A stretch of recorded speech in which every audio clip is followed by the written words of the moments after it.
अलख ही नंदा माता प्रिय की जय हो प्रणाम। आज हम सिद्धियों के विवरण में षष्ठम सिद्धि की बात करने आए। इस सिद्धि से साधक वायु पे निरंतर पा लेता है। इस सिद्धि से साधक अपने शरीर को सूक्ष्म शरीर में परिवर्तन करता है। इस सिद्धि का जितना गुणगान गाए उतना कम है। इस सिद्धि से वायु पे आप भ्रमण कर सकते। ये सिद्धि कौन सी है? और ये षष्ठम सिद्धि है और इसे वायु गमन सिद्धि कहते हैं। इस सिद्धि को प्राप्त इंसान वायु गमन कर सकता है, अर्थात वायु के ऊपर विचरण कर सकता है। ऐसा साधक कुछ ही समय में एक लोक से दूसरे लोक में विचरण कर सकता है।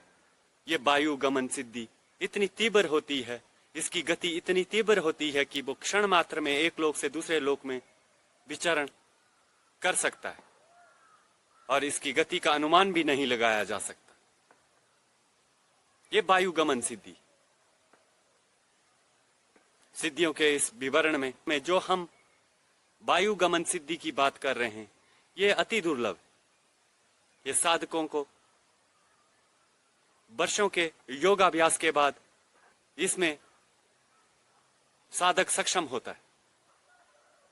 इस वायु गमन सिद्धि से धीरे धीरे शरीर को हल्का किया जाता है, वायु से भी हल्का।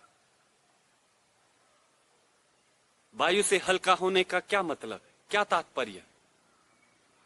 वायु से हल्के होने से तात्पर्य यह है कि वो अपने सूक्ष्म शरीर में परिवर्तन होता है। मेरे परिजन ने मुझे कुछ कहा था। उनके जो रिश्ते में जो नाना लगते थे, वो एक साधु की सेवा करते थे। ये बात जम्मू कटरा की है। वो वैष्णो मंदिर कटरा में विराजमान रहते थे। उनके पास, उस साधु के पास मेरे परिजन के नानू जो भोजन इत्यादि बनाया करते थे, उनकी सेवा इत्यादि किया करते थे। एक दिन साधु महाराज उनसे कहे कि आज उनके गुरु भाई आने वाले, आप भोजन की व्यवस्था थोड़ा अधिक रखना। तो उनके जो गुरु भाई, साधु के जो गुरु भाई जो आते थे, उनके पास ये वायु गमन सिद्धि प्राप्ति थी। वो सूक्ष्म शरीर को बनाते थे, अर्थात एक प्रकाश पुंज। वो अपने को एक प्रकाश पुंज में निरंतर करते थे, एक प्रकाश पुंज बन जाते थे। साधु के जो गुरु भाई थे वो त्रिकुटा पर्वत पे रहते थे। अब वो त्रिकुटा पर्वत से कटरा को आने के लिए इसी वायु गमन सिद्धि का प्रयोग करते थे। वो अपने शरीर को सूक्ष्म प्रकाश में बदल देते थे। उनका शरीर सूक्ष्म प्रकाश भांति दिखता था और वो हवा में विचरण करते हुए कटरा में उनके गुरु भाई के पास मिलने के लिए आते थे। ये वायु गमन सिद्धि का एक उदाहरण था जो उन्होंने मुझे सुनाया था। ऐसा साधक अपने को सूक्ष्म रूप में परिवर्तन कर सकता है, अपने को सूक्ष्म बना के अपने सूक्ष्म शरीर से विचरण कर सकता है। यह सूक्ष्म शरीर प्रकाश के भांति होता है, एक प्रकाश पुंज के भांति होता है और उस प्रकाश ओ प्रकाश पुंज हवा में विचरण करते हुए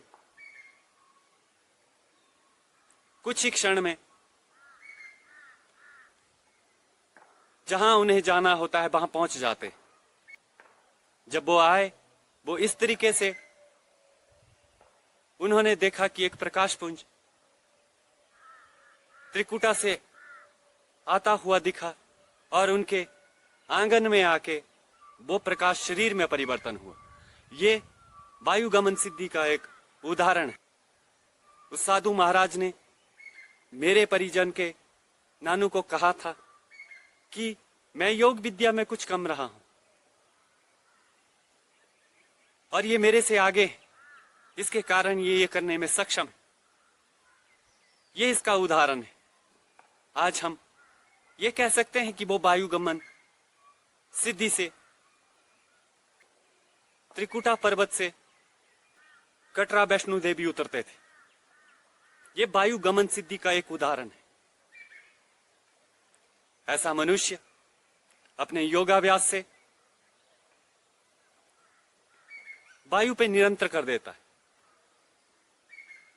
वो वायु के ऊपर ऐसे विचरण करते हैं मानो वो भूखंड पे विचरण कर रहे हो। ऐसा साधक उड़ने में सक्षम होता है, उड़ान भरने में सक्षम होता है। वो एक ही जगह बैठ के एक प्रकाश पुंज में बदल जाते थे और वो अपनी मंजिल तक पहुंचने के लिए कुछ ही क्षणों में वो अपनी मंजिल पे पहुंच जाते थे। ऐसे साधक वायुगमन सिद्धि का प्रयोग करते। हम यही कहें, ये वायुगमन सिद्धि प्राप्त, इससे यह प्रूफ होता है कि वायुगमन सिद्धि को आज भी प्राप्त किया जा सकता है।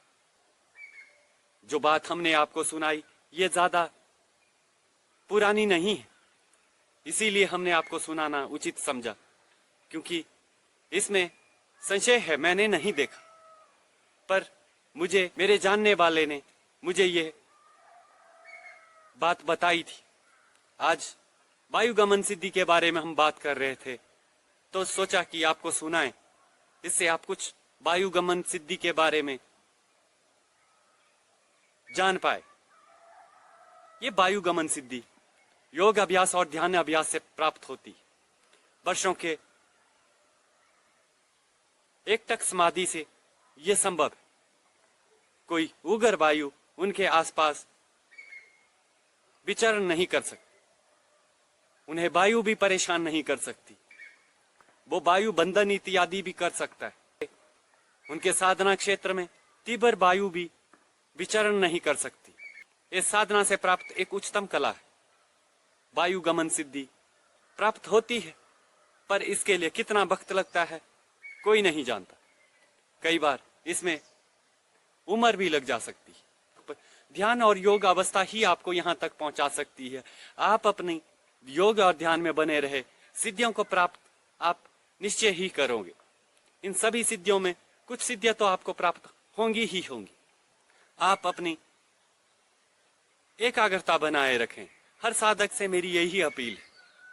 ये दिव्य योग साधना है, इसे प्राप्त इंसान अपने सूक्ष्म शरीर बनाने में सक्षम हो जाता है, वायु से भी हल्का होने में सक्षम हो जाता है, वायु पे आरूढ़ होने में सक्षम होता है।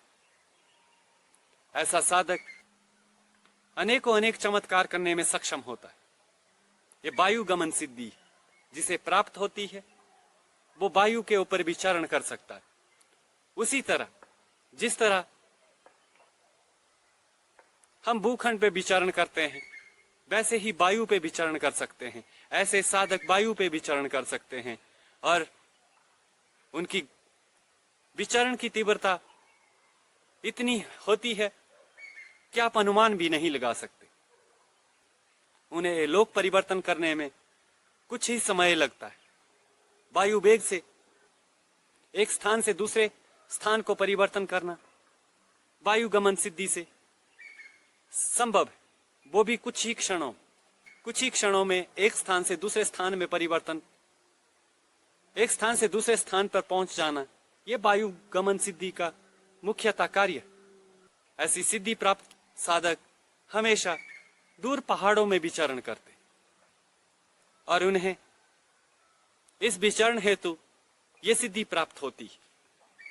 आप निरंतर अपनी भक्ति और पूजन में बने रहें और अपने योगाभ्यास में बने रहें। परम ईश्वर की कृपा हो तो आप जरूर वायुगमन सिद्धि को प्राप्त होंगे। आप अपने ध्यान योग अभ्यास में बने रहें। सिद्धियों की वार्तालाप में आज के लिए इतना ही। हमें इजाजत दें और आपका दिन शुभ हो और मंगलमय हो। अलख ही नंदा माता प्रिया की जय हो। प्रणाम।